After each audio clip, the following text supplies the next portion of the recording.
Assalamualaikum warahmatullahi wabarakatuh. Waalaikumsalam warahmatullahi wabarakatuh.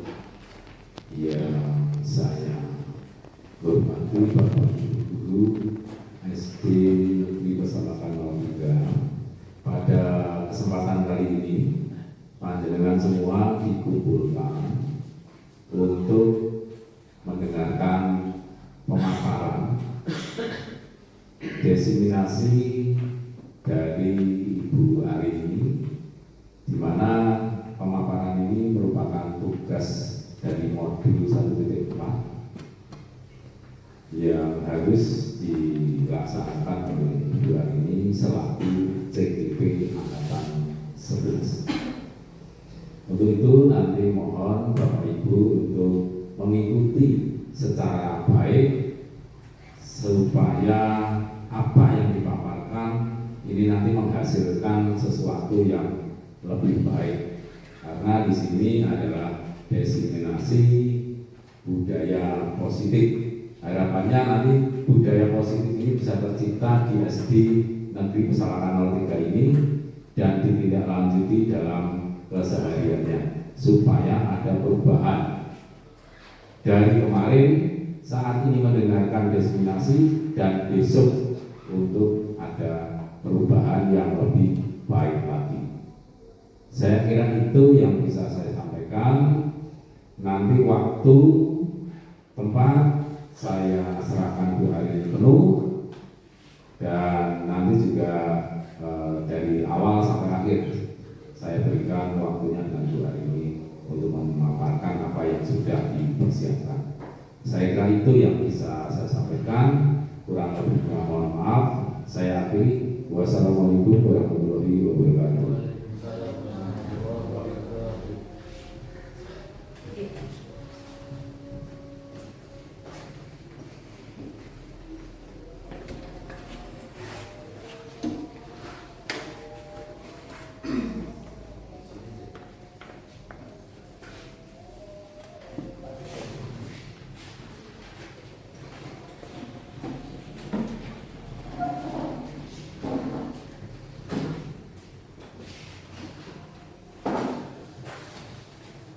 Ya, saya mulai ya. Bismillahirrahmanirrahim. Assalamualaikum warahmatullahi wabarakatuh. Yang saya hormati Bapak Kepala Sekolah SD Negeri Pesalakan 03, Bapak Prihandopo Yuwono MPD. Yang saya hormati pula Bapak dan Ibu Guru beserta karyawan SD Negeri Pesalakan 03. Puja dan puji syukur kehadirat Allah Subhanahu wa Ta'ala yang telah memberikan kesehatan kepada kita sehingga kita bisa berkumpul pada siang hari ini dalam acara diseminasi budaya positif modul 1.4. Ini merupakan tugas saya, tugas pendidikan dalam pendidikan guru penggerak angkatan 11 ini. Nah, nanti saya mohon bantuannya pada Bapak Ibu semua untuk bisa mengikuti kegiatan diskusi kita siang ini.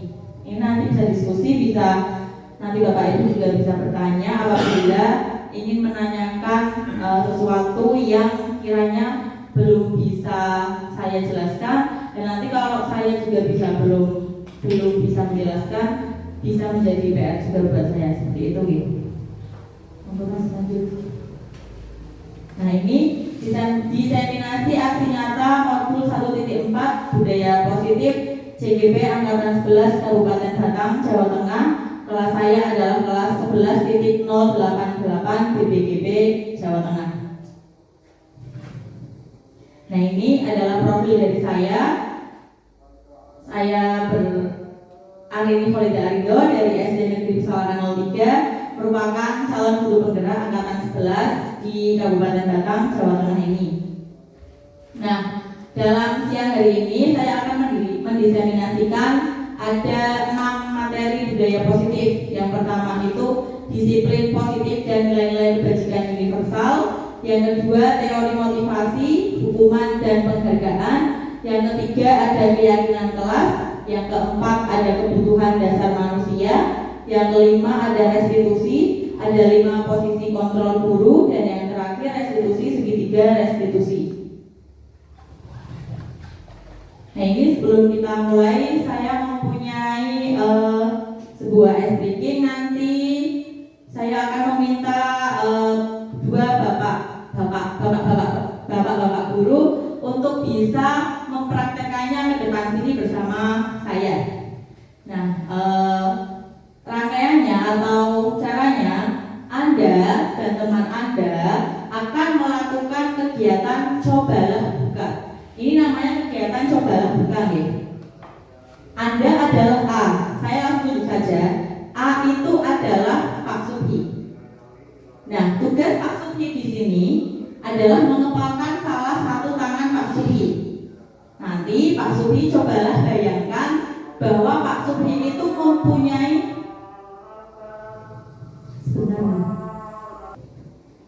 saya lanjutkan lagi. Saya ulangi lagi ya. Kita akan bermain permainan cobalah buka. Nah, di sini tadi saya sudah menunjuk Pak Subhi sebagai A, tokoh A. Nah, tugas Pak Subhi adalah mengepalkan salah satu tangan Pak Subhi, boleh kanan, boleh kiri. Kalau bisa tangan yang dirasa paling kuat, ya. Nah, terus Pak Subhi silakan membayangkan bahwa Pak Subhi itu mempunyai sesuatu yang sangat berharga di dalam kepalan tangan Pak Subhi yang dipilih ini.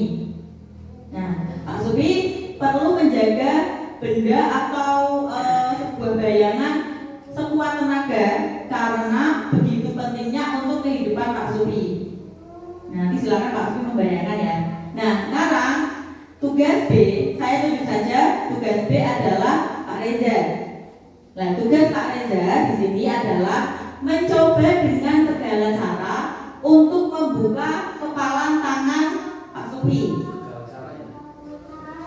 Iya, tapi jangan tenanan. Nah, di sini Pak Reza boleh membujuk, menghardik, mengintimidasi, memarahi, menggoda, menggelitik, bahkan menawari uang kepada Pak Subhi agar Pak Subhi bersedia membuka kepalan tangan Pak Subhi. Nah, silakan sebelumnya Pak Subhi dan Pak Reza maju ke depan dulu. Kenapa kok saya memilih Pak Subhi dan Pak Reza? Ya, masa saya memilih yang Bapak Ibu terus. Silakan Pak Subhi dan Pak Reza. Jadi masih ingat ya, barunya ke sana ya. Pak Subhi itu sebagai sini Pak. Pak Subhi adalah sebagai A.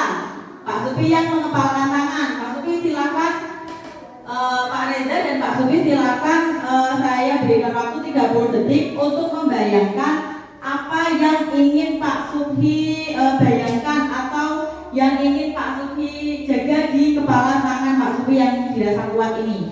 Silakan ya Pak, sekarang ya 30 detik. Bapak Ibu yang lain bisa membantu untuk menghitung atau ya mewaktu, men-timer 30 detik itu. Bisa keluarga, bisa uang, bisa perhiasan, bisa motor tercinta Pak Subhi.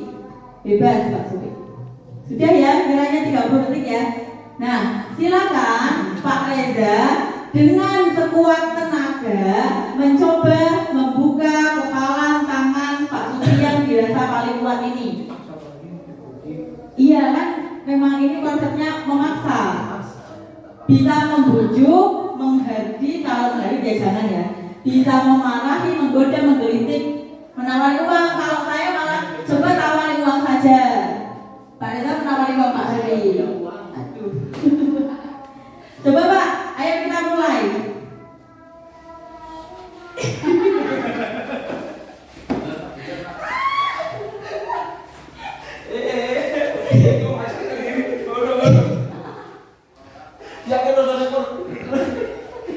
Oke, sudah ya.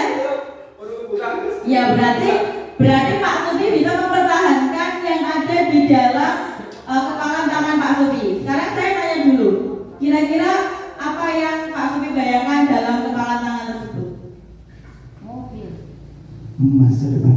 Oh, masa depan. Luar biasa sekali ya Bapak Ibu ya. Pak Subhi membayangkan masa depan yang cerah, masa depan yang bahagia, yang mencoba coba dihancurkan oleh Pak Reza, tetapi Pak Supi bisa mempertahankannya. Begitu nih Bapak Ibu ya. Terima kasih Pak Supi dan Pak Reza. Silakan duduk kembali.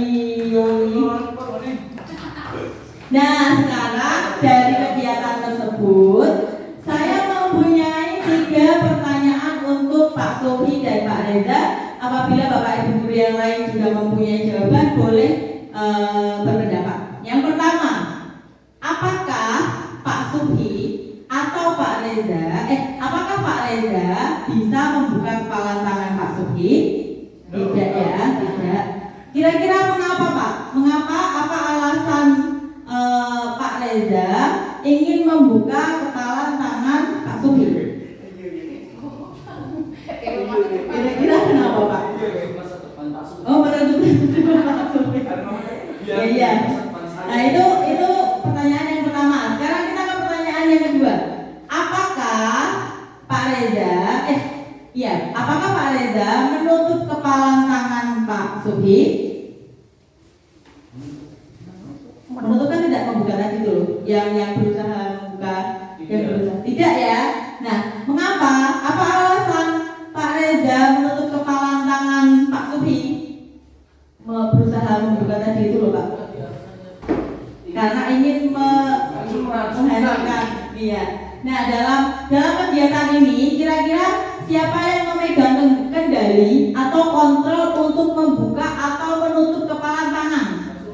Kalau Pak Supi kan kontrolnya berarti apa Pak? Pengendali apa? Menutup. Kalau Pak Reza berarti pengendali kontrol membuka. Oke, kita buktikan jawabannya di slide selanjutnya. Nah, di sini ada kemungkinan jawaban-jawaban yang muncul. Di antaranya yang pertama, pertanyaan pertama dan kedua itu bervariasi antara yang bersedia membuka dan yang tetap bertahan menutup kepala tangannya. Dalam kegiatan tadi, Pak Supi itu berusaha menutup atau mempertahankan apa yang ingin dipertahankan atau dijaganya. Nah, pertanyaan yang ketiga, siapakah sesungguhnya yang memegang kontrol? Nah, jawabannya tentu kita sendiri yang memegang kontrol atas kepala tangan kita. Apakah kita membuka atau menutup kepala tangan kita? Itu tergantung pada diri kita masing-masing sesuai dengan kebutuhan dasar pada saat itu. Nah, jadi Pak Supi ini bisa mempertahankan. Apabila Pak Supi ingin membuka, boleh saja ya Pak ya. Tapi karena Pak Supi itu mempunyai prinsip atau dorongan dari dalam hati ingin menjaga apa yang ingin dijaga oleh Pak Supi, jadi Pak Supi berusaha mempertahankan kepala tangan tersebut. Nah, kita akan tadi itu mengenai awalan untuk masuk ke teori kontrol. Nah, ini yang materi pertama yaitu teori kontrol. Di sini psikiater dan pendidik Dr. William Glasser dalam kontrol teori yang kemudian hari berkembang dan dinamakan choice theory meluruskan 4 miskonsepsi tentang makna kontrol, yaitu yang pertama, ilusi guru mengontrol murid. Yang kedua, ilusi bahwa semua penguatan positif itu efektif dan bermanfaat. Kita akan membahas yang pertama dulu, yaitu ilusi guru mengontrol murid. Nah, di sini pada dasarnya kita tidak dapat memaksa murid-murid untuk berbuat sesuatu apabila murid tersebut memilih untuk tidak melakukannya. Sama dengan Pak Supi tadi ya. Jadi Pak Supi itu kalau tidak ingin membuka tangan, Pak Supi tidak akan membuka tangan tersebut, kecuali Pak Supi memang sukarela ingin membuka kepala tangan Pak Supi. Nah, di sini walaupun tampaknya itu guru sedang mengontrol perilaku murid, hal demikian terjadi karena murid sedang mengizinkan dirinya dikontrol. Saat itu bentuk kontrol guru menjadi kebutuhan dasar yang dipilih murid tersebut. Teori kontrol menyatakan bahwa semua perilaku memiliki tujuan, bahkan terhadap perilaku yang tidak disukai. Itu miskonsepsi yang pertama, yaitu ilusi guru mengontrol murid. Nah, yang kedua, ilusi bahwa semua penguatan positif efektif dan bermanfaat. Di sini penguatan positif atau bujukan bentuk-bentuk kontrol. Nah, sebelum saya lanjut, kira-kira bujukan-bujukan apa yang sering kita berikan kepada murid kita? Contoh bujukan untuk masuk kelas. Kira-kira apa, Pak? Bu? Bujukan untuk masuk kelas. Ayo masuk kelas, nanti kalau tidak masuk, tidak mendapat pelajaran. Nanti kalau tidak masuk, tidak pulang loh. Nanti kalau tidak masuk, tidak bisa jajan. Seperti itu, kan? Kita sering seperti itu ya. Nah, segala usaha untuk mempengaruhi murid ini agar mengulangi suatu perilaku tertentu adalah suatu usaha untuk mengontrol murid tersebut. Dalam jangka waktu tertentu, kemungkinan murid tersebut akan menyadarinya dan mencoba untuk menolak bujukan kita, atau bisa jadi murid tersebut menjadi bergantung pada pendapat sang guru untuk berusaha. Next. Nah, ini miskonsepsi yang ketiga, ilusi bahwa kritik dan membuat orang merasa bersalah dapat menguatkan karakter. Nah, kalau kita kan kalau dikritik anggapannya, loh, kritik itu membangun. Kritik itu bisa membuat kita berubah menjadi lebih baik. Padahal di sini miskonsepsinya kritik dan membuat orang merasa bersalah itu belum tentu dapat menguatkan karakter seseorang tersebut. Nah, di sini menggunakan kritik dan rasa bersalah untuk mengontrol murid menuju pada identitas gagal. Mereka belajar untuk merasa buruk tentang diri mereka. Mereka mengembangkan dialog diri yang negatif. Kadangkala sulit bagi guru untuk mengidentifikasi bahwa mereka sedang melakukan perilaku ini, karena seringkali guru cukup menggunakan suara halus untuk menyampaikan pesan negatif. Tapi kan kita kadang keceplosan ngomong negatif tapi dengan suara yang lantang, suara yang keras, apalagi malah sambil berteriak seperti itu. Nah, miskonsepsi yang terakhir, yang keempat, adalah ilusi bahwa orang dewasa memiliki hak untuk memaksa. Nah, ini juga masih sering saya lakukan. Saya memang menyadari bahwa saya itu masih sering memaksa murid, apalagi kalau muridnya itu tidak mengerjakan PR, jarang berangkat sekolah, susah diatur seperti itu. Nah, banyak orang dewasa yang percaya bahwa mereka memiliki tanggung jawab untuk membuat murid-murid berbuat hal-hal tertentu. Apapun yang dilakukan dapat diterima selama ada sebuah kemajuan berdasarkan sebuah pengukuran kinerja. Pada saat itu pula, orang dewasa akan menyadari bahwa perilaku memaksa tidak akan efektif untuk jangka waktu panjang dan sebuah hubungan permusuhan akan terbentuk. Nah, ini yang kita lakukan ke murid. Apabila kita memaksa murid, itu biasanya tidak akan bisa awet. Kalau kita memaksa anak-anak silakan kerjakan PR, kira-kira kita memaksa atau tidak? Memaksa, memaksa. Kalau mayoritas, kalau anak tidak dipaksa untuk mengerjakan PR, anak-anak itu masih menyepelekan. Apalagi yang mungkin di rumahnya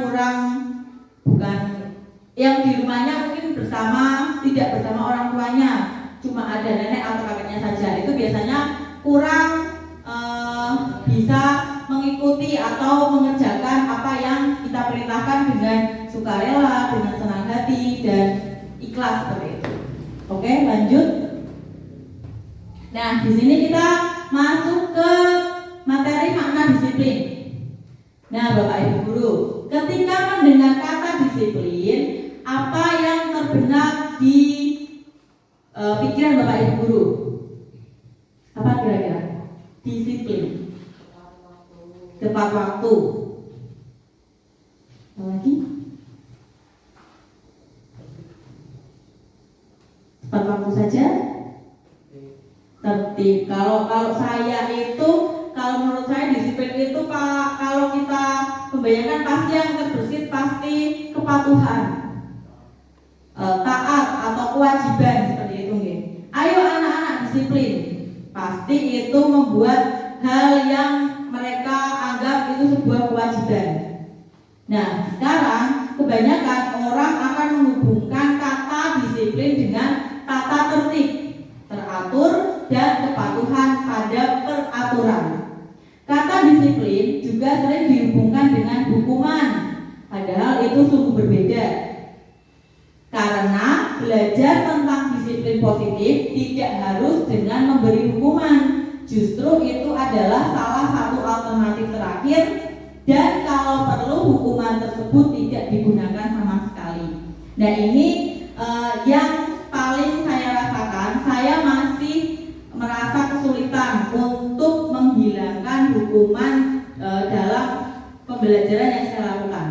Padahal kalau dalam teori di sini, di materi ini, untuk mengajarkan disiplin positif ini, hukuman itu sudah tidak diperbolehkan.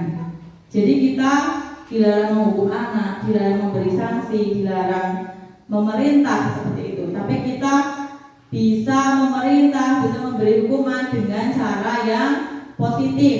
Seperti itu nih Bapak Ibu nih. Next. Nah, di sini Diana Gossen dalam bukunya Restructuring School Discipline tahun 2001 menyatakan bahwa disiplina berasal dari bahasa Latin yang berarti belajar. Kata disiplin juga berasal dari kata yang sama dengan disciple atau murid atau pengikut. Untuk menjadi seorang murid atau pengikut, seseorang harus paham betul alasan mengapa mereka mengikuti suatu aliran ajaran tertentu, sehingga motivasi yang terbangun adalah motivasi intrinsik, bukan ekstrinsik. Nah, itu mungkin yang paling susah kita bangun. Saya juga menyadari, saya pun masih kalau dalam melakukan tugas itu belum benar-benar motivasi intrinsik saya, tapi masih dari motivasi ekstrinsik. Contohnya nih, saya mengikuti CGP ini. Awalnya saya termotivasi oleh karena disuruh kepala sekolah. Berarti kan saya masih termotivasi dari luar, bukan dari dalam diri saya. Tapi ternyata setelah berjalannya waktu, sudah berjalan berarti ini kurang lebih 2 bulan ini, saya sudah mulai ada motivasi dari dalam diri saya untuk merubah atau berubah dari hal-hal yang tadinya negatif berubah menjadi positif. Nah, saya juga masih belajar bagaimana saya menerima atau ikhlas atau membangun disiplin dalam diri saya tanpa harus disuruh oleh misalnya atasan kita. Kalau dalam lingkup kita, atau kita adalah kepala sekolah kita yaitu Pak Pri. Seperti itu ya. Lanjut. Bapak pendidikan kita, Ki Hajar Dewantara menyatakan bahwa di mana ada kemerdekaan, disitulah harus ada disiplin yang kuat. Sungguh pun disiplin itu bersifat self-disiplin, yaitu kita sendiri yang mewajibkan kita dengan sekeras-kerasnya. Sebab jikalau kita cakap melakukan disiplin diri, wajiblah penguasa lain mendisiplinkan diri kita. Dan peraturan demikian itulah harus ada di dalam suasana yang merdeka. Di situ Ki Hajar menyatakan bahwa untuk mencapai kemerdekaan atau dalam kompleks pendidikan kita saat ini, untuk menciptakan murid yang merdeka Bapak Ibu, syarat utamanya adalah harus ada disiplin yang kuat.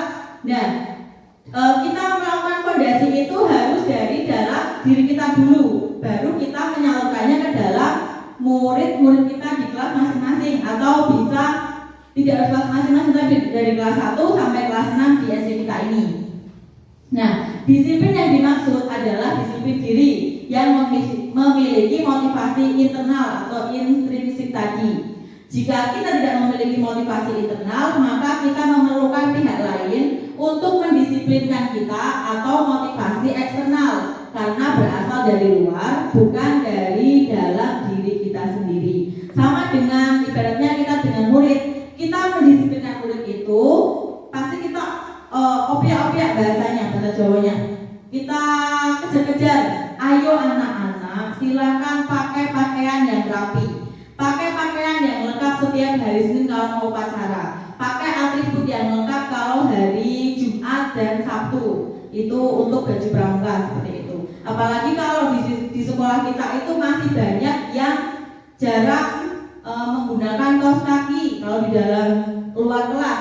Nah, itu menurut saya susah sekali untuk didisiplinkan dalam diri mereka sendiri. Harus kita dulu yang mendorong atau mengoyak Lanjut.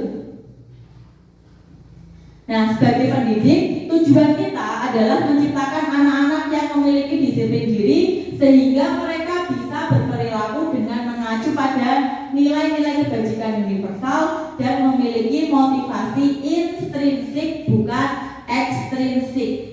Menciptakan lingkungan positif di sekolah sangat penting untuk membuat siswa merasa nyaman dan senang berada di sekolah. Ketika siswa merasa nyaman dan senang, maka akan timbul rasa percaya diri dan semangat untuk belajar banyak hal di sekolah. Itu juga yang masih saya harapkan agar anak-anak itu merasa senang, merasa percaya diri untuk maju ke depan, presentasi seperti itu. Next. Nah, ini contoh penerapan budaya positif yang sudah kita lakukan di SD Negeri Pesalakan 03 ini. Yang pertama, menyanyikan lagu nasional kebangsaan Indonesia. Ini maksudnya menyanyikan lagu nasional kebangsaan Indonesia itu setelah berdoa bersama setiap pagi sebelum memulai pembelajaran. Nah, saya juga sudah sering mendengar Bu Fajar, Pak Reza, Bu Kasih, dan Pak Mati sering menyanyikan lagu sebelum memulai pembelajaran.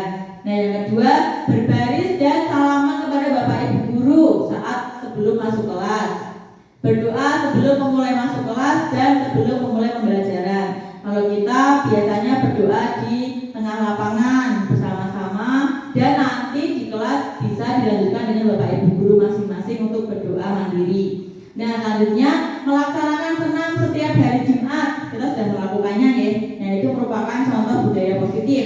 Dan selanjutnya melaksanakan upacara bendera setiap hari Senin untuk melatih kedisiplinan. Nah, ini yang tadi sudah saya sampaikan bahwa kalau setiap hari Senin itu anak-anak wajib memakai atribut lengkap dari topi, dari dasi, entah itu anak laki-laki atau anak perempuan itu wajib memakai dasi dan seterusnya sampai sepatu hitam. Nah, yang selanjutnya yaitu sholat zuhur yang dilaksanakan di sekolah sebelum pulang sekolah. Nah, ini biasanya dilakukan oleh kelas tinggi saja, masih dari kelas 4, 5, dan 6. Nah, ini sebagian contoh gambar yang saya temukan, karena yang lainnya saya mencarinya belum menemukannya lagi. Next. Nah, sekarang kita masuk ke materi nilai-nilai kebajikan universal. Disiplin sebagai bentuk kontrol diri, yaitu belajar untuk kontrol diri agar dapat mencapai suatu tujuan yang mulia. Tujuan mulia di sini mengacu pada nilai-nilai atau prinsip mulia yang dianut seseorang. Nilai tersebut dinamakan sebagai nilai kebajikan atau virtus yang universal. Nilai kebajikan ini adalah nilai yang disepakati bersama terlepas dari suku bangsa, agama, bahasa maupun latar belakang keluarga atau pendidikannya. Nah, di sini profil pelajar Pancasila yang terbentuk dari nilai kebajikan universal tersebut antara lain bisa beriman dan bertakwa kepada Tuhan Yang Maha Esa, mandiri, bernalar kritis, kebinekaan global, bergotong royong, dan kreatif. Nah, ini ada program yang bernama Primary Years Program atau disingkat PYP. Program ini adalah salah satu dari 3 program pendidikan yang ditawarkan oleh anak-anak yang berusia 3 tahun hingga 12 tahun. Tujuan utama dari PYP adalah untuk mengembangkan pemahaman yang mendalam, keterampilan, sikap, dan pengetahuan yang diperlukan untuk mempersiapkan siswa menjadi warga dunia yang bertanggung jawab. Program ini menekankan pada pembelajaran berbasis kolaborasi, pertanyaan, dan mengembangkan pemikiran kritis yang dijabarkan menjadi yang pertama, toleransi, rasa hormat dan integritas, mandiri, keingintahuan dan menghargai, empati, kreativitas dan kerjasama, dan yang terakhir, percaya diri dan komitmen. Nah, nilai-nilai kebajikan universal yang muncul itu diharapkan dapat membuat keterampilan hidup mereka di masa depan. Yang pertama, dapat dipercaya. Kita pasti mengharapkan murid kita itu menjadi murid yang dapat dipercaya. Yang kedua, lurus hati, artinya itu hatinya itu lurus untuk berbuat kebaikan, bukan yang melenceng atau berbuat hal-hal yang negatif yang tidak kita inginkan, seperti itu. Yang ketiga adalah jujur. Yang keempat itu pendengar yang aktif, tapi di sini pendengar yang aktif itu bukan pendengar yang pasif gitu, tapi pendengar nantinya bukan cuma mendengar nih, tapi nanti bisa memberikan pendapatnya, bisa memberikan ide atau gagasan yang mereka miliki. Selanjutnya, tidak merendahkan orang lain. Nah, kalau yang saya temukan di sekolah kita ini masih banyak anak-anak kita itu merendahkan temannya itu dengan cara manggil nama orang tua. Ya, itu masih sering sekali. Contohnya di kelas saya saja masih sering yang manggil nama orang tua. Salah satu anak nanti imbasnya menjadi mereka berantem atau oyo-oyoan atau malah bisa sampai keluar sekolah, malah sampai ke orang tua mereka masing-masing. Dan yang terakhir, diharapkan memberikan yang terbaik dari diri. Ini maksudnya nanti untuk masa depan mereka itu mereka bisa menjadi orang, bukan orang di sini maksudnya bisa memberikan manfaat untuk diri mereka sendiri, tidak hanya kontang-lantung, tidak melanjutkan, tapi diharapkan kita pasti mengharapkan siswa kita itu bisa sekolah setinggi-tingginya, seperti itu. Lanjut. Nah, ini kita masuk ke teori perilaku manusia.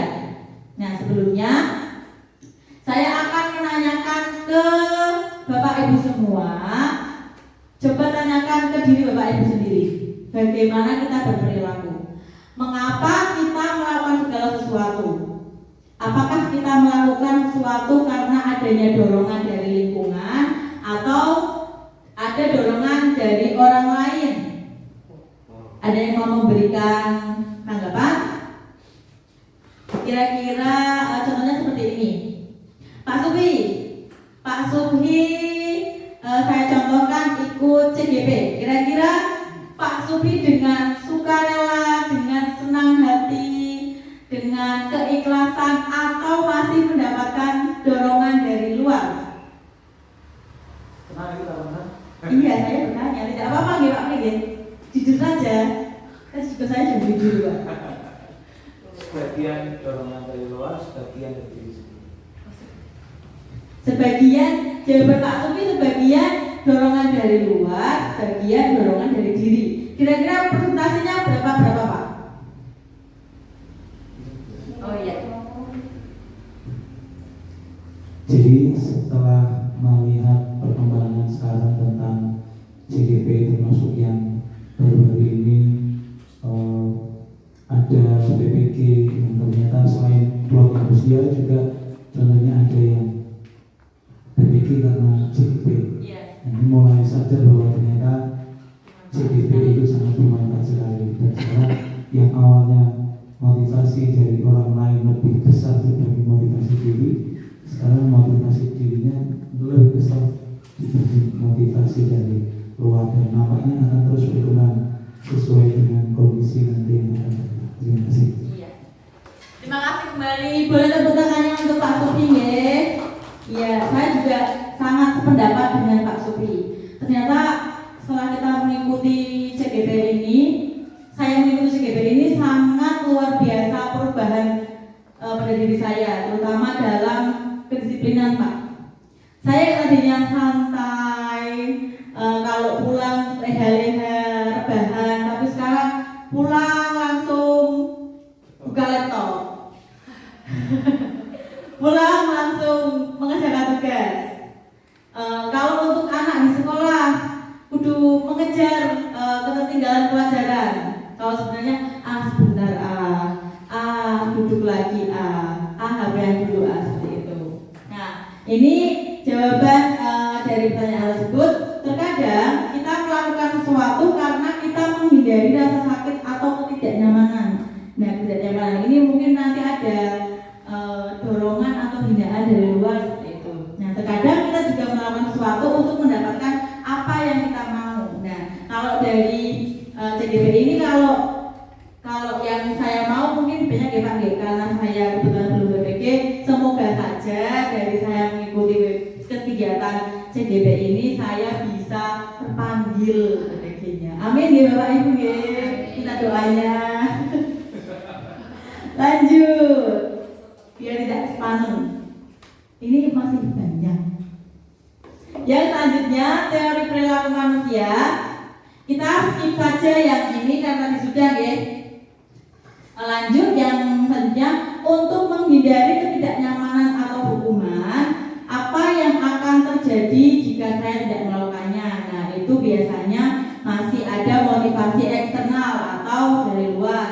Nah, untuk mendapatkan imbalan atau penghargaan dari orang lain, biasanya berasal juga dari motivasi eksternal. Nah, untuk menjadi orang yang mereka inginkan dan menghargai diri sendiri dengan nilai-nilai yang mereka percaya, itu saya akan menjadi orang yang seperti apa jika saya melakukannya.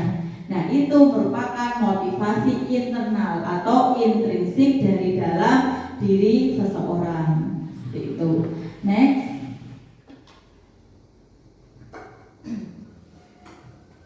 Selanjutnya, teori motivasi yang selanjutnya yaitu Diana Gosson dalam bukunya masih sama, Restructuring Tool Discipline, menyatakan ada 3 motivasi perilaku manusia.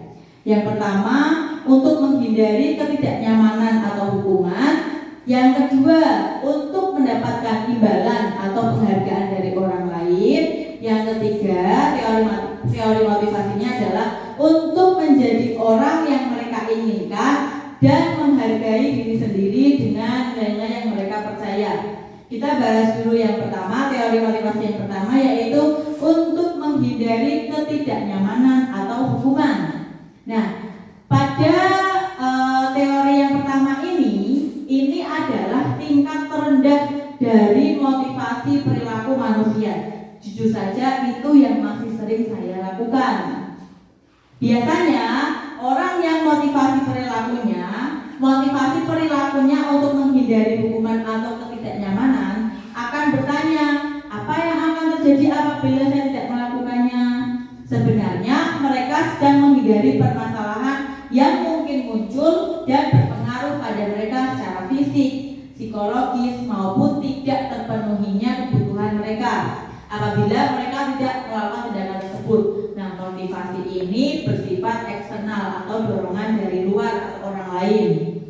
Nah, selanjutnya teori motivasi yang kedua yaitu untuk mendapatkan imbalan atau penghargaan dari orang lain. Nah, di sini satu tingkat di atas dari motivasi yang pertama. Di sini orang berperilaku untuk mendapatkan imbalan atau penghargaan dari orang lain. Orang dengan motivasi ini akan bertanya, apa yang akan saya dapatkan apabila saya melakukannya? Masih sama pertanyaannya dengan yang pertama tadi. Mereka melakukan sebuah tindakan untuk mendapatkan pujian dari orang lain yang menurut mereka itu sangat penting dan mereka letakkan dalam dunia kualitas mereka.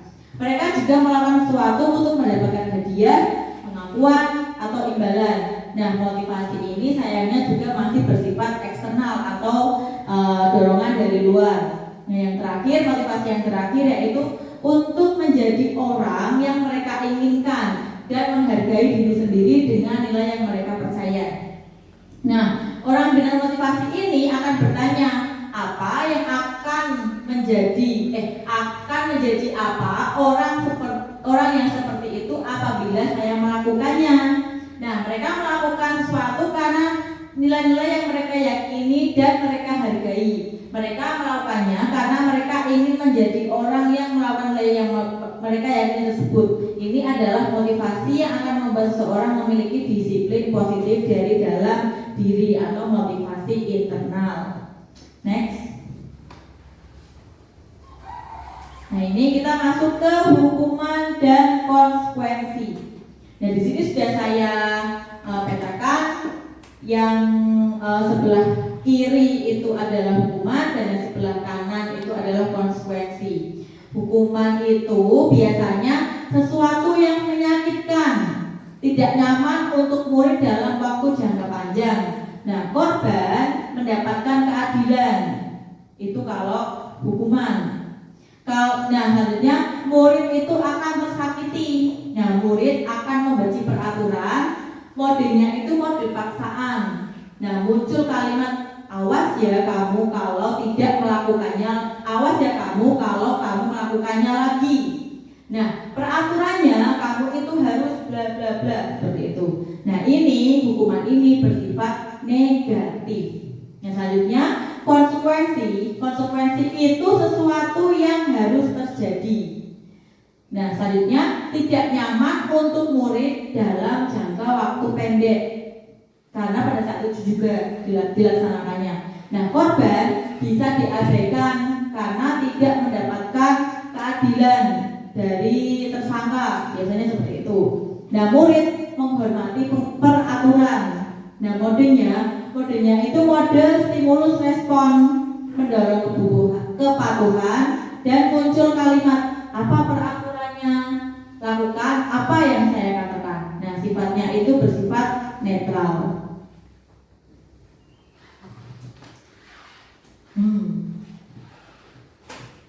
Introduction-nya, apabila ada anak yang kurang menguasai pelajaran matematika sehingga pada saat pelajaran berlangsung dia lebih banyak berdiam diri atau menggambar di buku pelajarannya. Pada saat guru matematikanya yang bernama Pak Seno menanyakan pertanyaan IPA menjadi gugup dan tak sengaja menjatuhkan tasnya dari kursi, serta tiba-tiba menjadi gagap pada saat berupaya menjawab. Seluruh kelas pun tertawa melihat perilaku IPA yang bicara tergagap dan terkejut tersebut. Pak Seno pada saat itu membiarkan teman-teman IPA menertawakan IPA yang tergagap dan malu luar biasa, dan malahan minta IPA untuk masuk ke depan dan berdiri di depan kelas sambil menunjuk hidungnya karena tidak bisa menjawab pertanyaan Pak Seno. Kelas itu makin gaduh dan anak-anak pun tertawa melihat IPA di depan kelas yang memegang ujung hidungnya.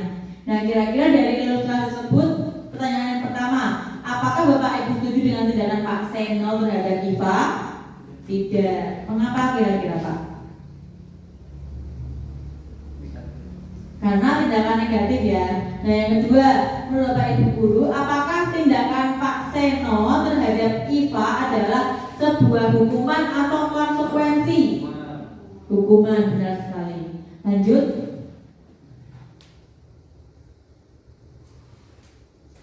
Nah, kita masuk ke sebuah penghargaan.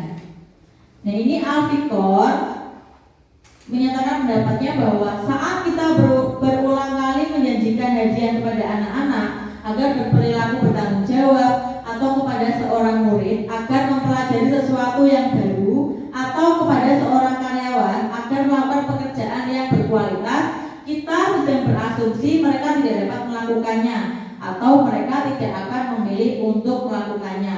Nah, di sini penghargaan itu menciptakan persaingan di dalam kelas, dan persaingannya itu menciptakan kecemasan.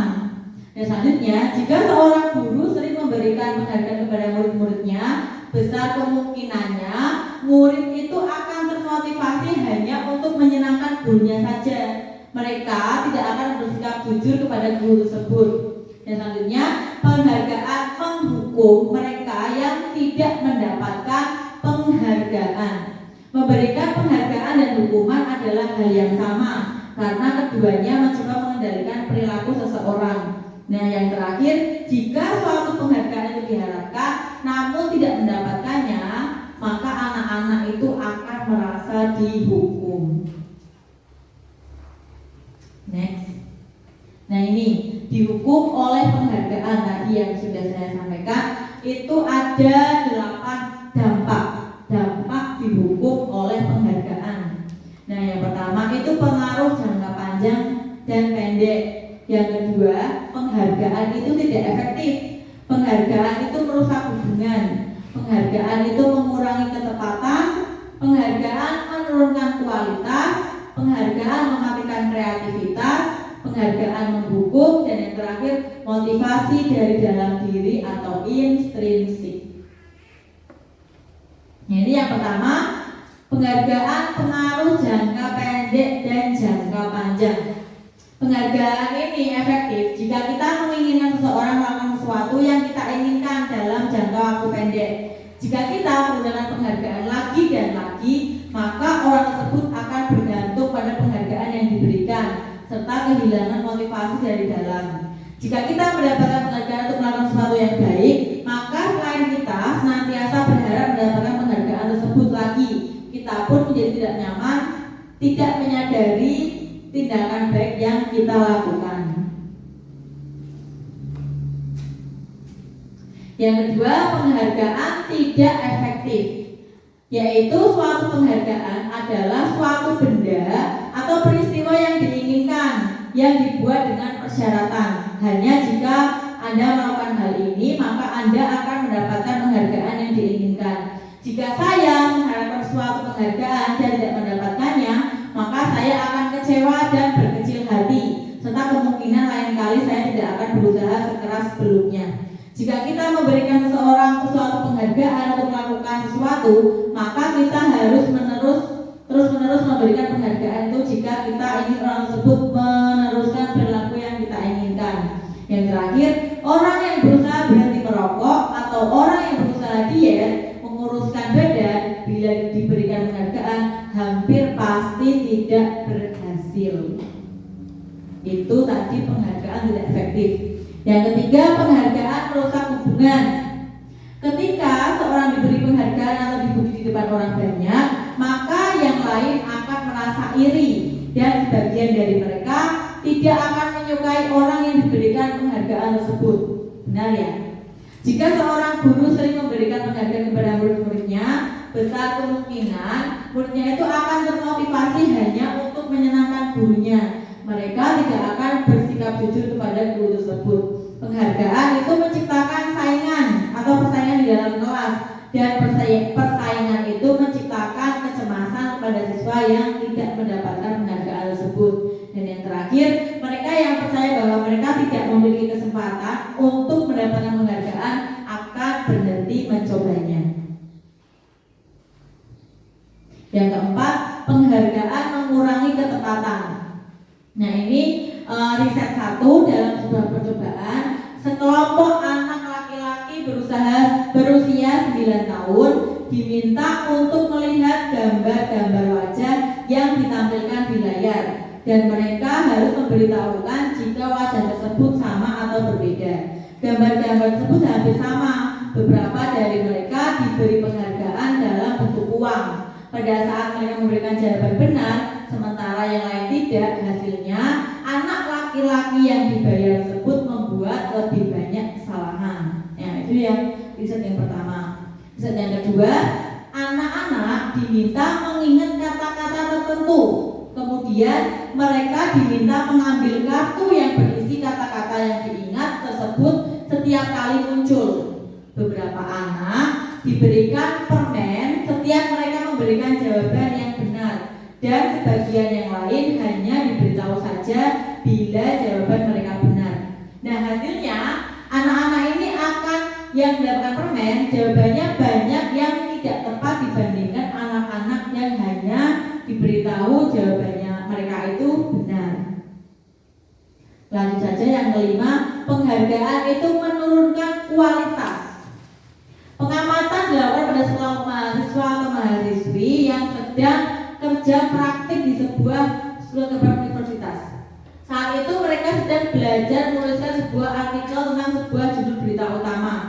Seiring waktu, mahasiswa tersebut semakin mampu bekerja dengan cepat.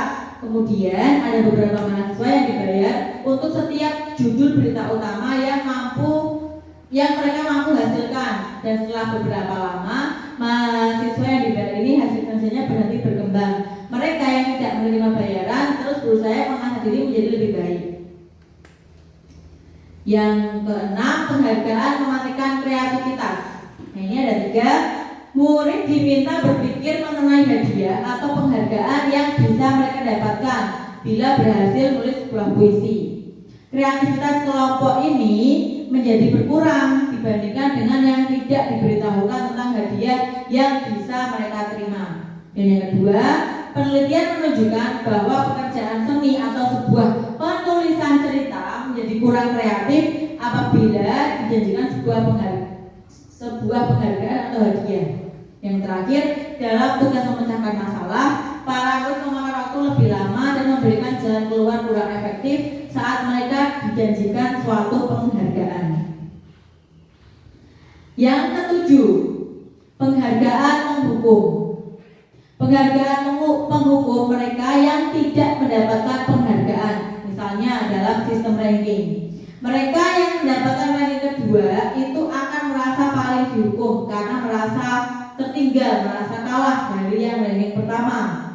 Yang kedua, memberikan penghargaan dan hukuman adalah hal yang sama karena keduanya itu mencoba mengendalikan perilaku seseorang. Yang ketiga, karena orang pada dasarnya tidak suka dikendalikan dalam jangka waktu lama, penghargaan itu akan terlihat sebagai hukuman. Dan yang terakhir, jika suatu penghargaan diharapkan namun Anda tidak mendapatkannya, Anda juga akan merasa dihukum. Ini yang terakhir, yang ke-8, penghargaan itu motivasi dari dalam diri atau intrinsik. Saat seorang anak belajar untuk pertama kali menggabungkan huruf dan kata-kata, serta menggabungkan huruf menjadi kata, serta menyadari bahwa ia dapat membaca, timbul sudut di matanya dan sebuah senyuman di wajahnya.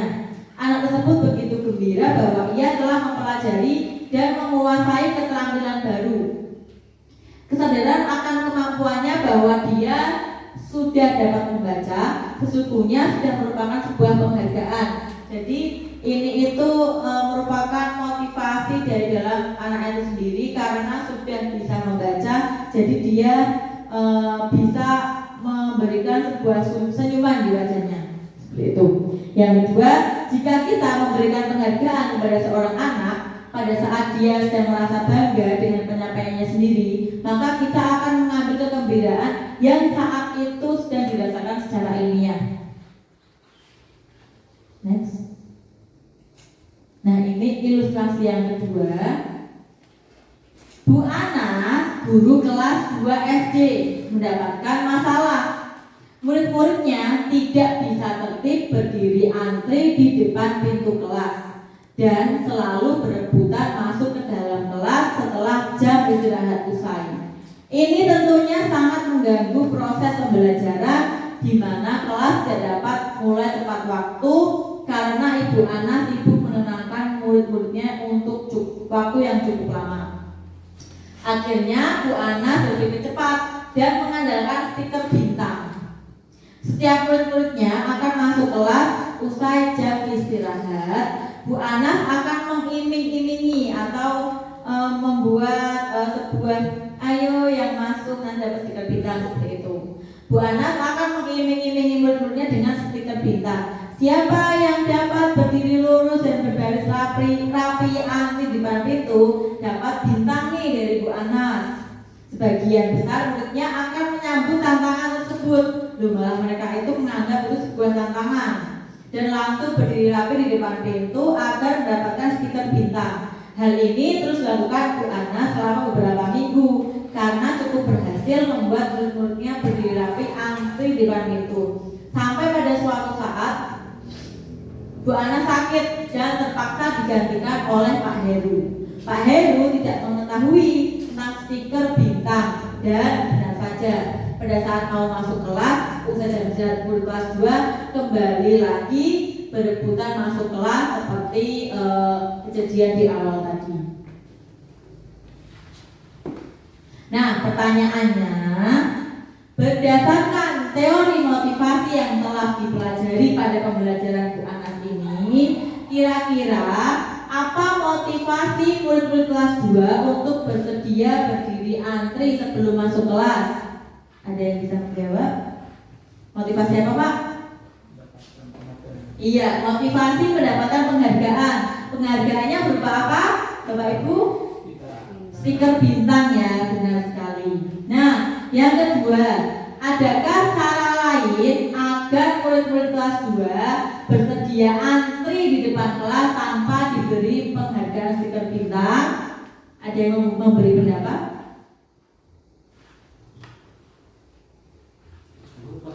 Kelas 2? Nah, kira-kira apa Bapak Ibu? Tidak harus kelas 2. Ya, Pak Subi, monggo. Apa ini?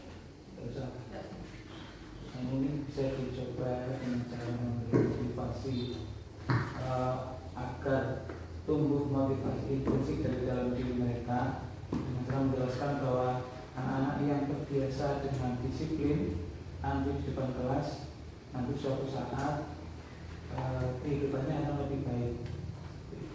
Oh iya, bagus sekali nih Pak. Jadi Pak Sumi ini memberikan sebuah pendapat untuk mereka nanti ke depannya. Hasilnya mungkin tidak pada saat itu, tapi jangka panjang ya Pak ya. Ya benar sekali. Terima kasih Pak Sumi atas pendapatnya. Lanjut. Nah ini jawaban yang menurut tadi pertanyaan yang tadi. Motivasi murid kelas 2 untuk bersedia antri sebelum masuk kelas termasuk jenis motivasi untuk mendapatkan penghargaan berupa stiker bintang. Mereka melakukan sebuah tindakan untuk mendapatkan pujian dan penghargaan dari orang lain yang menurut mereka penting dan mereka letakkan dalam dunia kualitas mereka. Mereka juga melakukan sesuatu untuk mendapatkan hadiah, pengakuan maupun imbalan. Nah, jawaban yang kedua, cara lain yang bisa dilakukan guru adalah dengan menjelaskan akibat jika murid-murid selalu berebut masuk dalam kelas, mereka akan ketinggalan pelajaran dan itu merupakan kerugian untuk diri sendiri. Nah, itu juga merupakan jangka panjang.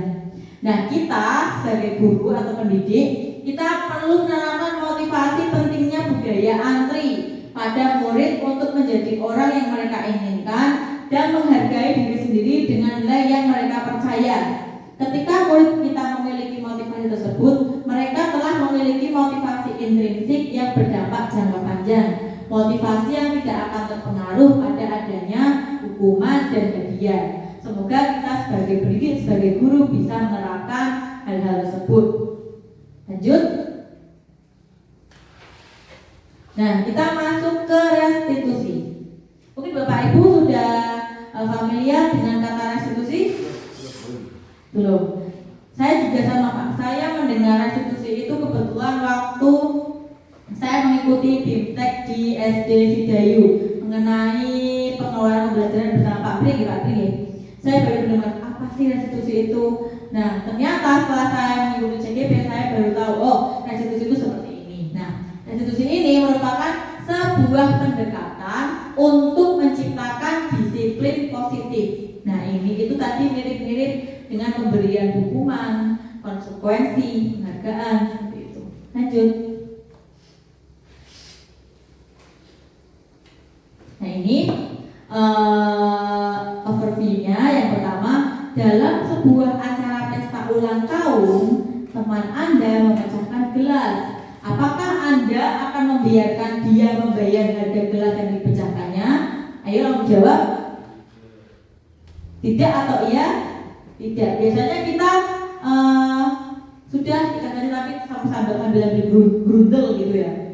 Yang kedua, Anda sudah janji bertemu dengan teman Anda, namun ternyata dia juga memiliki janji penting untuk bertemu orang lain di tempat lain, dan Anda terpaksa naik taksi untuk menemui teman Anda di tempat itu. Apakah Anda akan meminta teman Anda membayar biaya taksi Anda menuju ke tempat tersebut? Jawabannya tidak. Bagus sekali. Yang ketiga, yang terakhir, pegawai Anda ini kalau kita menjadi bos ya. Pegawai Anda membuat kesalahan yang menyebabkan kerugian finansial pada perusahaan.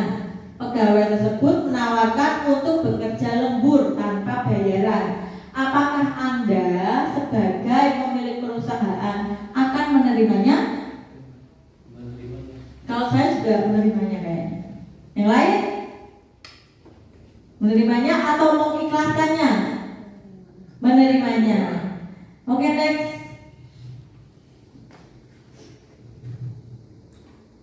Nah, ini apabila ada seseorang berbuat salah pada Anda ketika mereka menawarkan sebuah tindakan untuk memperbaiki kesalahan mereka, kemungkinan besar jawaban Anda adalah akan menolak semua tawaran itu dan akan bilang tidak usah, tidak apa-apa, lupakan saja. Nah, yang kedua, kebiasaan kita selama ini apabila ada orang yang berlaku salah pada kita adalah langsung memaafkan, atau bahkan kita melakukan sesuatu yang membuat mereka tidak nyaman atau merasa bersalah. Kita cenderung untuk berfokus pada kesalahan daripada mencari cara bagi orang yang berbuat kesalahan untuk memperbaiki diri. Kita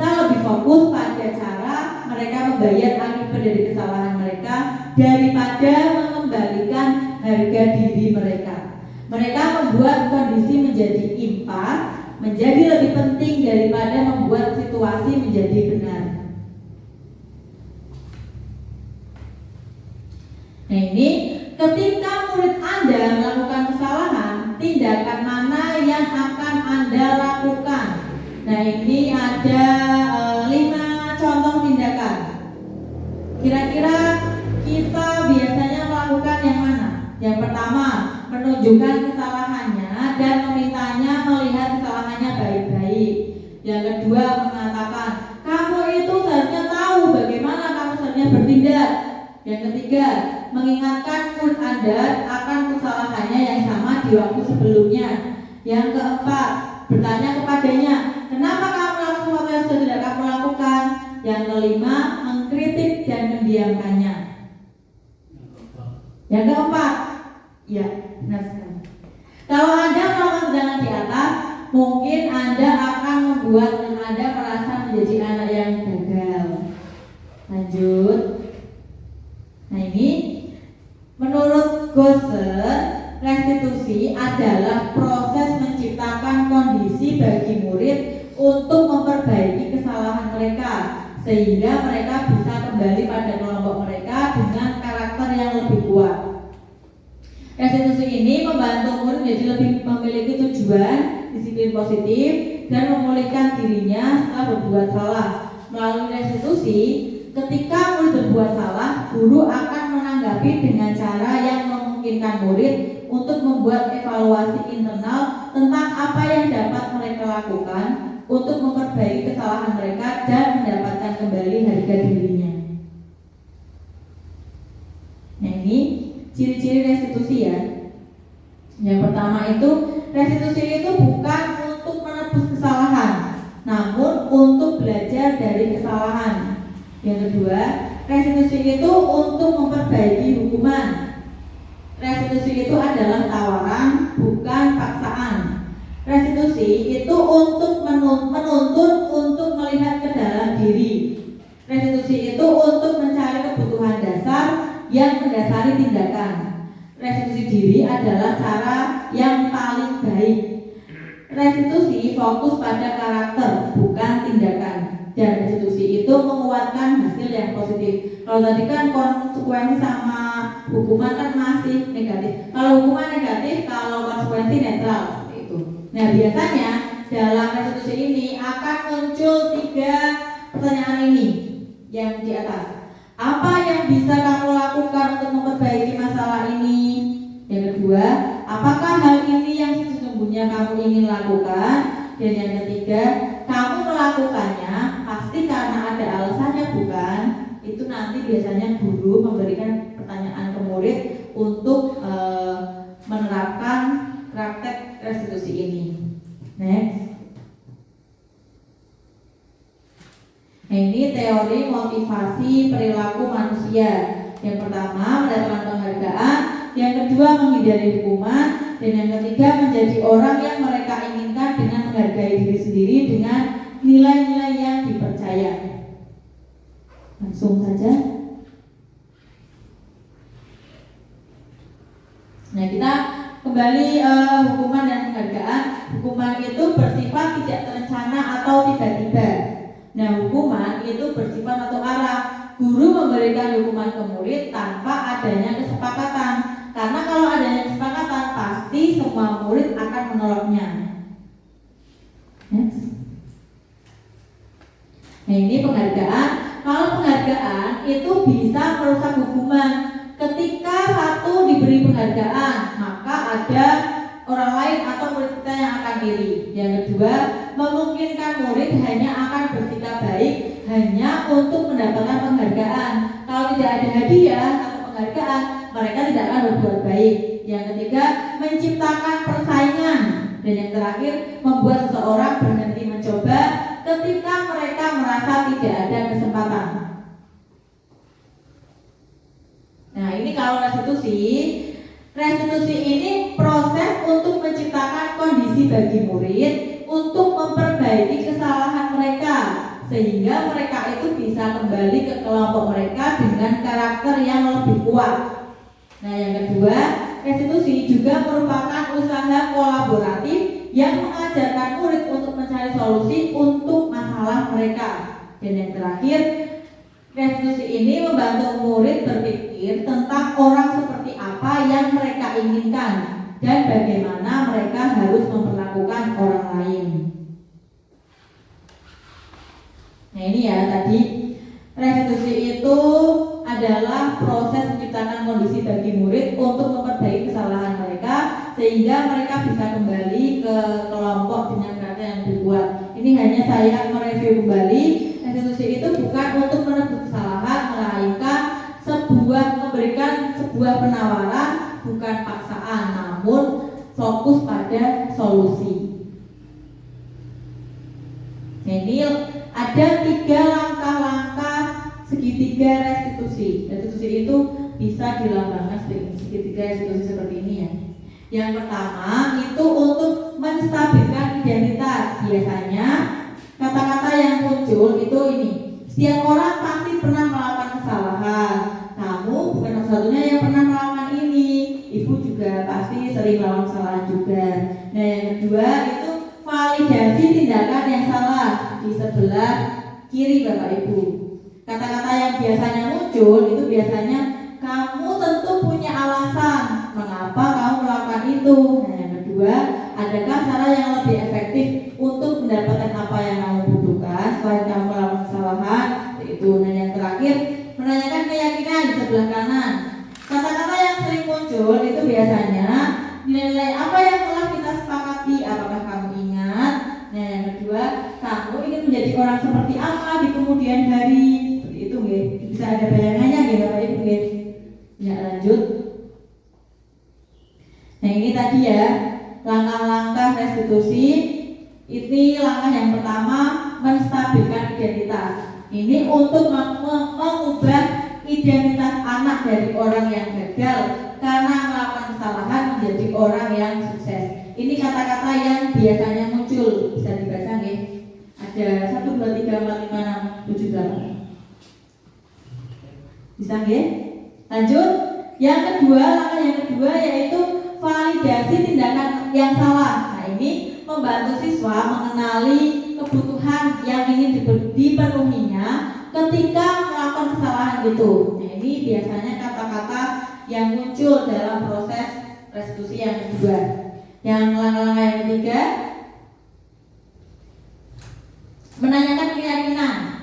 Nah biasanya guru itu akan melihat kesalahan anak dihubungkan dengan norma sosial dan nilai-nilai norma dan nilai-nilai yang mendasari manusia untuk berinteraksi dengan orang lain. Nah biasanya kata yang muncul seperti ini.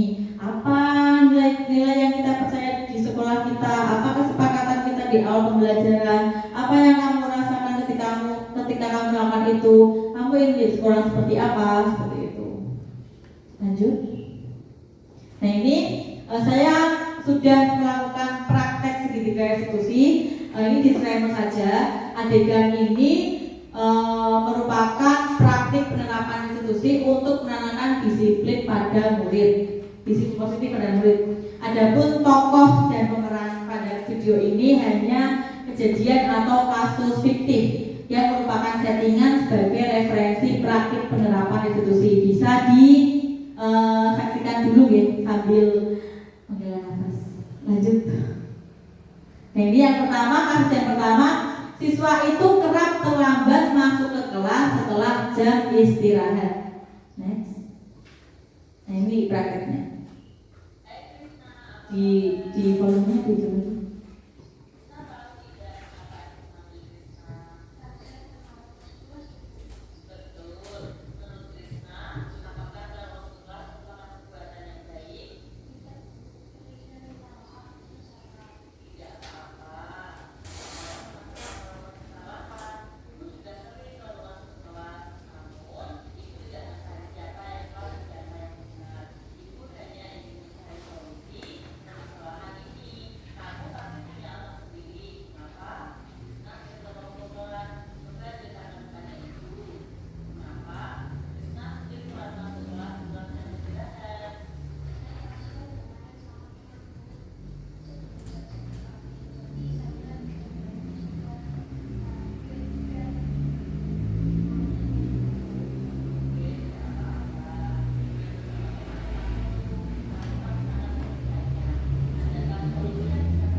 Kedengeran ada Bapak Ibu?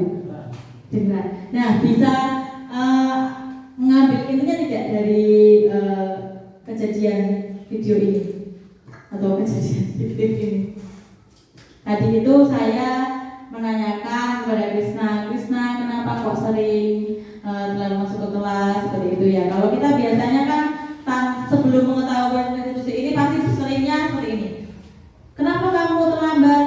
Kenapa kamu tidak masuk ke kelas? Kenapa kamu malah lari-larian? Kenapa kamu malah main bola seperti itu? Nih? Kalau restitusi ini biasanya anak itu dipanggil ke ruangan yang terpisah dengan anak-anak yang lain. Kita bicara dari hati ke hati, menanyakan alasannya kenapa kok terlambat, lalu memberikan solusi, tidak menyalahkan anak tersebut, dan mengakui kalau kita juga sebagai guru sering melakukan kesalahan seperti itu. Nih. Nah, setelah ini saya masih punya kasus yang kedua, mau di-play lagi atau sudah cukup? Kasus yang kedua, play aja. Kedengeran enggak tapi? Nah, ini kasus yang kedua itu sebentar. Kok jauh sekali? Nah, ini kasus mundur lagi. Kasus 2 ini merupakan kasus yang ngobrol dengan teman saat siswa lain sedang presentasi. Coba lanjut.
Dan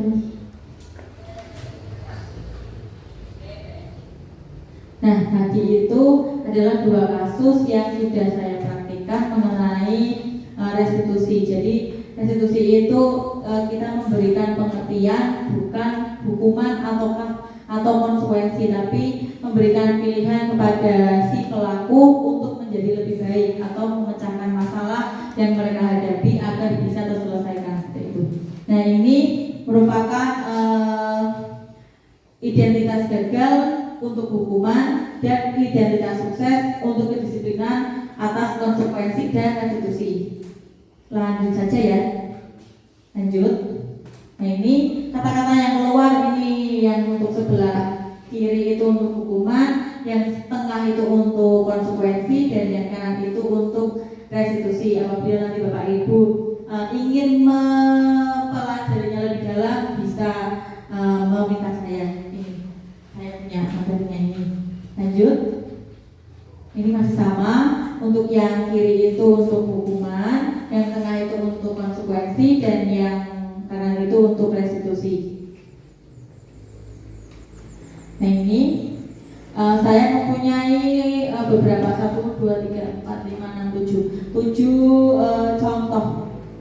Saya akan meminta pendapat kepada Bapak Ibu guru, kira-kira 7 kegiatan atau 7 contoh ini termasuk hukumankah atau konsekuensikah? Nah, yang pertama, mencatat 100 kali di dalam buku kalimat, saya tidak akan terlambat lagi karena terlambat sekolah. Kira-kira apa Bapak Ibu?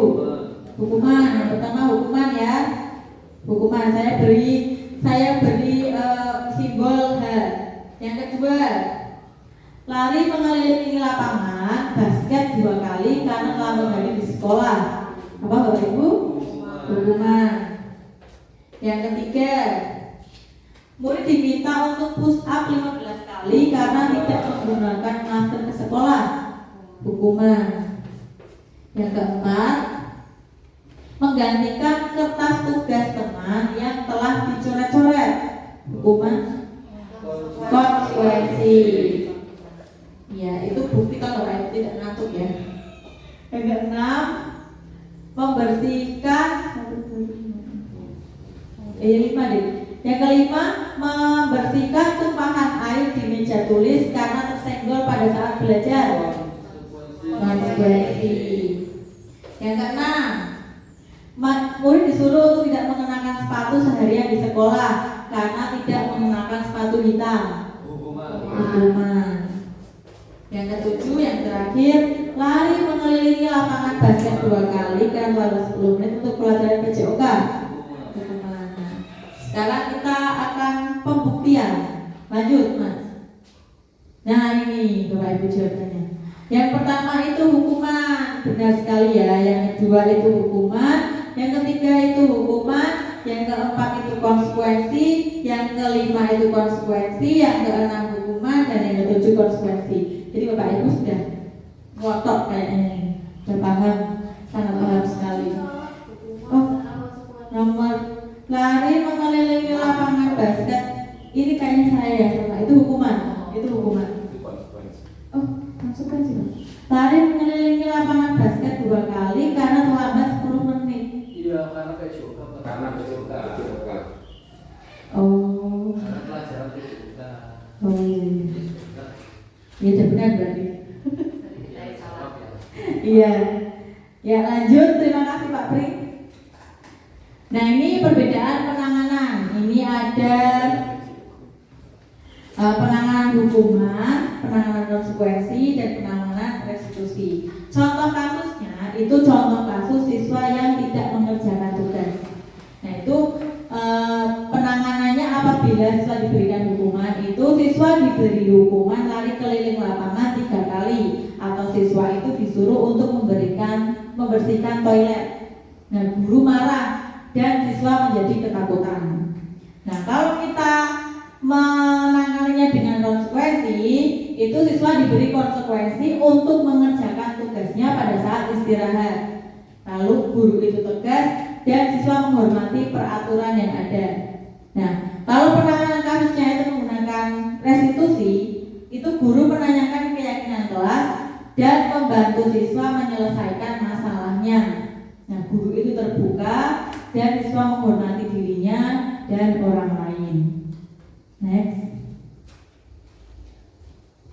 Nah, ini kita masuk ke 5 kebutuhan dasar manusia menurut William Glasser. Ada 5. Yang pertama itu survival, kebutuhan untuk bertahan hidup. Yang kedua itu kasih sayang dan rasa diterima. Yang ketiga itu kebebasan. Yang keempat itu kesenangan. Dan yang terakhir yang kelima yaitu penguasaan. Next saja. Nah, ini proses menciptakan kondisi bagi murid untuk memperbaiki kesalahan mereka sehingga mereka bisa kembali ke kelompok mereka dengan karakter yang lebih kuat. Restitusi juga merupakan usaha kolaboratif yang mengajarkan murid untuk mencari solusi untuk masalah mereka yang mereka hadapi. Yang terakhir, membantu murid berpikir tentang orang seperti apa yang mereka inginkan dan bagaimana mereka harus memperlakukan orang lain.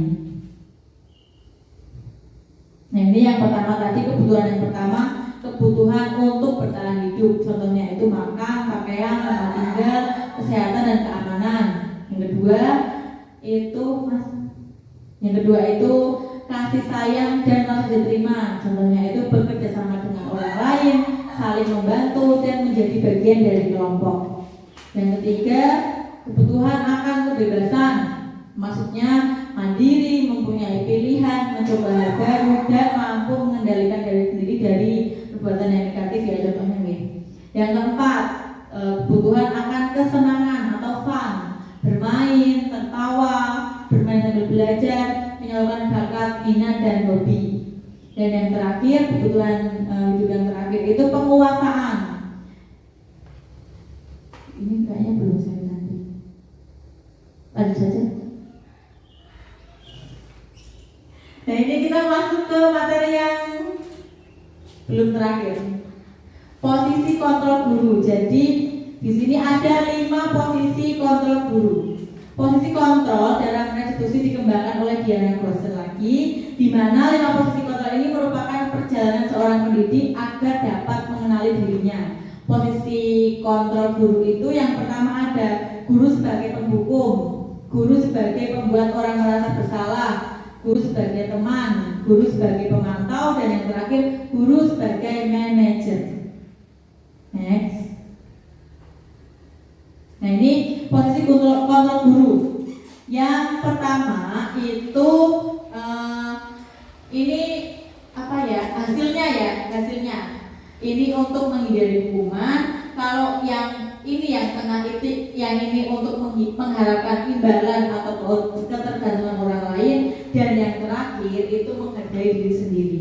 Apabila guru itu memposisikan dirinya sebagai penghukum, itu biasanya hasilnya ini, anak itu akan memberontak, bahkan menyalahkan orang lain, juga berbohong. Nah, apabila membuat orang bersalah, anak itu juga akan menghasilkan menyembunyikan sesuatu, menyangkal, juga berbohong. Nah, yang tengah ini mengharapkan imbalan atau ketergantungan orang lain. Anak-anak itu pasti juga akan ketergantungan, sama dengan pemantau. Jadi mereka itu selalu merasa diawasi, dan susah untuk menyesuaikan diri. Nah, apabila guru itu sudah berhasil memposisikan dirinya sebagai manajer, itu akan membuat anak bisa menguatkan pribadi diri mereka sendiri. Next. Nah, ini ada video tentang kasus murid yang terlambat dengan kelima posisi kontrol restitusi. Mau dilihat atau mulai saja? Lanjut saja, nih. Lanjut saja. Sudah tadi kok. Nah, ini jadi posisi kontrol guru terbaik itu adalah sebagai manajer.